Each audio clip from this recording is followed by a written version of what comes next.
आप लोगों के लिए एक ऐसी कॉन्सेप्ट लेकर आए हैं जनरल साइंस बायोलॉजी का।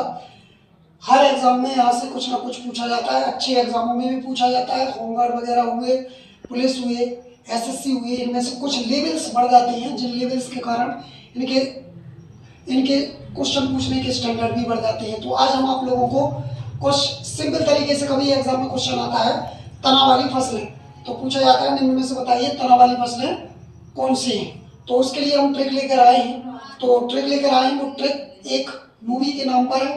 बहुत ही उस मूवी के नेम से आप आसानी से तना वाली फसलें याद कर सकते हो। ट्रिक है हद कर दी आपने, हद कर दी आपने। तो हद से होता है हल्दी। ये एग्जामों में डायरेक्ट क्वेश्चन पूछ सकते हैं, हल्दी किस प्रकार की फसल में आती है। तो हल्दी एक तना वाली फसल है। अच्छा, हल्दी जो होती है एक नॉर्मल तौर से भी जान लें, एक पर्सनल लाइफ यानी व्यक्तिगत जीवन में हल्दी का यूज कैसे किया जाता है।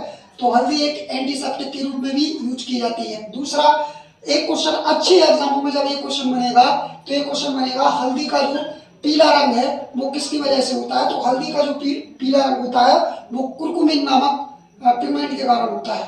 तो कुरकुमिन नामक पिगमेंट के कारण ही हल्दी का रंग पीला होता है। अच्छा, कर, कर से मतलब होता है केसर। केसर भी एक तना वाली फसल है। अच्छा, एक क्वेश्चन अच्छे एग्जामों में पूछा जाता है केसर पौधे के किस भाग से प्राप्त की जाती है। तो केसर पौधे के वर्तिकाग्र और वर्तिका वाले भाग से प्राप्त की जाती है, जिसे इंग्लिश में स्टिग्मा और स्टाइल कहते हैं। यहाँ से दोनों को हद और कर यानी हल्दी और केसर से अच्छे एग्जामों में भी प्रश्न पूछे गए हैं।